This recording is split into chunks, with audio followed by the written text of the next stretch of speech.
नमस्कार, मैं प्रेरणा Sharma think tank पर आप सभी का बहुत बहुत स्वागत करती हूँ। दोस्तों, दृष्टि आईएएस एकेडमी के प्रोफेसर डॉक्टर दिव्य कीर्ति का एक वीडियो है जो बहुत तेजी से वायरल हो रहा है, जिसमें उनके द्वारा माता सीता के ऊपर एक टिप्पणी की गई है, जिसके तहत उनका जो एक हैशटैग है बैन दृष्टि आईएएस ट्विटर पर वायरल हो रहा है। अब उसी बीच एक और वीडियो सामने आया है जो 2 मिनट 20 सेकंड का है, जिसमें इस बात की पुष्टि की जा रही है कि डॉक्टर दिव्य कीर्ति ने जो भी कुछ कहा है वो एक किताब से संबंधित है।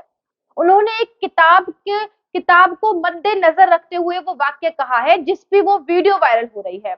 अब ये वीडियो सोशल मीडिया पर पूरी तरीके से वायरल हो चुका है और बैन दृष्टि आईएएस के द्वारा इसको बैन करने की जो है मांग की जा रही है, क्योंकि दिव्य कीर्ति ने एक काल्पनिक बात करी है। उन्होंने भगवान राम की हर भावना को आहत किया है। ये वीडियो सोशल मीडिया पे वायरल हुआ तो ट्विटर पर बैन दृष्टि आईएएस के ट्वीट्स आने लगे, जिसमें कई लोगों ने बोला कि कुत्ते द्वारा चाटे जाने वाली बात, उससे माता सीता की जो तुलना की है, उससे भगवान राम की हर जो भावना है उसको आहत किया है।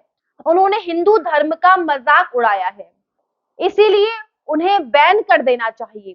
अब इसका जवाब इस तरीके से आया कि ये गलत है। एक लंबे वीडियो में से एक छोटा सा पार्ट डाला है।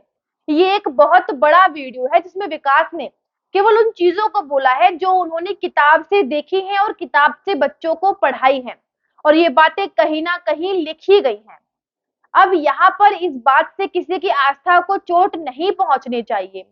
इसी के तहत एक 2 मिनट और 19 सेकंड का जो एक पार्ट है वीडियो उन्होंने शेयर की है, और उन्होंने उस किताब का वो हिस्सा भी शेयर किया है जिस किताब में ये सारी बातें की लिखी हैं। उसके बाद एक और वीडियो इनका वायरल हुआ है। उस वीडियो से साफ पता चला है कि डॉक्टर विकास दिव्य कीर्ति कहते हैं कि किताब में एक प्रसंग आता है, एक लेख लिखा है पुरुषोत्तम अग्रवाल का।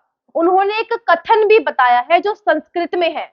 उन्होंने बोला है, कहा है कि संस्कृत के कथन में राम के मुंह से ये कहा गया है, और वो कह लेखक रहा है।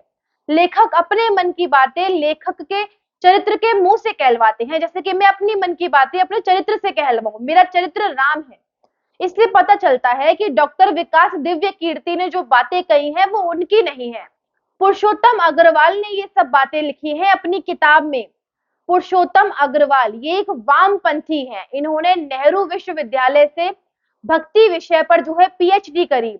उसके बाद फिर इन्होंने जेएनयू में अध्यापन का कार्य किया। इन्हें कई अवार्ड्स भी मिले हैं, कई पुरस्कार मिले हैं। हाल ही में उनके द्वारा कई पुस्तक भारत माता जो है प्रकाशित हुई है। इस पुस्तक में जवाहरलाल नेहरू के काफी सारे लेख संकलित हैं। मजबूरी का नाम महात्मा गांधी से मजबूती का नाम महात्मा गांधी पर भी इन्होंने कविता लिखी थी। यहाँ विकास दिव्य कीर्ति जो बात कह रहे हैं वो कह रहे हैं कि संस्कृत के ग्रंथ में वो राम नहीं कह रहे, पर राम जी के मुंह से ये बात कहलवाई गई है। जो लेखक होते हैं वो अपनी मन की बातें जो है चरित्र से कहलवाते हैं, और छवि किसकी बिगड़ती है? छवि लेखक की बिगड़ती है। वो राम ने नहीं कहा है। कुत्ते के द्वारा घी के चाटने की जो बात है वो लेखक कर रहा है, यानी कि पुरुषोत्तम अग्रवाल, ना कि श्री राम जी ने। फिर अग्रवाल जी कहते हैं कि लेखक अपने मन की बातें चरित्र के मुंह से कहलवाते हैं, और छवि किसकी बनती है और बिगड़ती है? चरित्र की।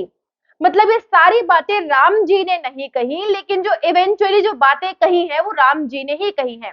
जैसे कि आप किसी की फोटो के साथ स्टेटस लगाएं और 2 शब्द अपने कहें, लेकिन लोगों को ये लगता है कि वो सारे शब्द उसी व्यक्ति ने कहे हैं जिसकी फोटो को मैंने स्टेटस पे लगाया है। तो यहाँ पर पूरा यही सब चला है। ऐसे तो आपने कई भजनों में भी सुना होगा कि भूत प्रेत भगवान शिव से भांग मांग रहे हैं।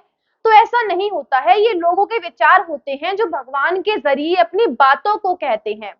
तो यहाँ पर वीर हनुमान पे, विष्णु पर, गणेश पर न जाने कितने शो बनते हैं, सीरियल बनते हैं, और हर शो में जो डायलॉग राइटर होता है वो अपनी कहानी लिखता है और छेड़छाड़ भी करता है कहानी के साथ, जैसे सभी लोग करते हैं, और बाद में माफी भी मांग लेते हैं। कई सारे कथावाचक हैं।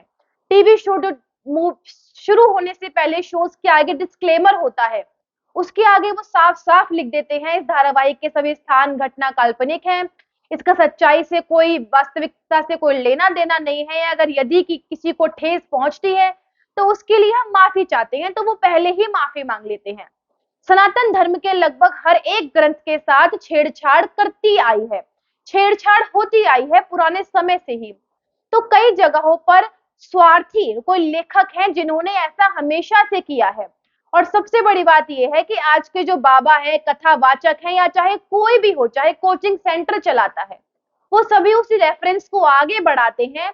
हम सब उसी चीज में लगे हुए हैं। आज हम विकास दिव्य कीर्ति पर जा रहे हैं, लेकिन ये तो सिर्फ बोल ही रहे हैं, क्योंकि ये चीज लिखी हुई है, धार्मिक ग्रंथों में मिलावट है।